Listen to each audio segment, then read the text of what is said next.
એમનું ઘર પણ સાફ કર્યું, એમને વાળ દાઢી પણ કર્યા હતા. આપ સૌ વિડીયો જોયો હતો અને આપ સૌ એટલો બધો મને પ્રેમ આપ્યો, એટલો વિડીયો વાયરલ કર્યો, એટલી કોમેન્ટો પણ મને આપી હતી. અને આજે મને મારી પાસે ફરી એક આણંદના કપાસિયા બજારના જે ભાઈ હતા એમનું મકાન સાફ કર્યું, એમના વાળ દાઢી કરી એમને નવડાવી દીધા હતા, ફરી આપણી પાસે આવી ગયા છે. તો શું કહેશો, તમારો અનુભવ કેવો રહ્યો? તમારા વાળ દાઢી કરી નાખ્યા પછી તમને કેવો અનુભવ રહ્યો? તમને લોકોએ શું કીધું બજારમાં? એમ કે ભાઈ તું તો બાલ દાઢી કરે, હવે તને કોણ હાલે? એમ કે મને કે તમને બાલ દાઢી ઉપર હાલે એમ કે. એટલે બાલ દાઢી ઉપર જ લોકો આપે એવું છે? કેમ? હવે આ રથયાત્રા ઉપર હું ત્યાં જઈશ અમદાવાદ. બરોબર. જગન્નાથ તમે એ બધું છોડો, તમારા વાળ દાઢી કરી નાખ્યા તે પછી તમને કોઈ આલ્યું કે ના આલ્યું બજારમાં?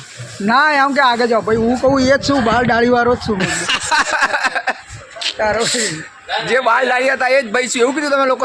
એટલે તમે લોકો હાલતા હતા? ના કેમ? એ જ છું, બીજો નહીં. એ જ ભાઈ છું, તમે મને જે આપતા હતા ભીખ આપો એમ? એટલે તમે અત્યાર સુધી કોઈ તમને આપ્યું નહીં એમ ને? એટલે આવું ચાલે યાર કે લોકો મને આપજો, હું એ જ ભાઈ જોઉં કહું.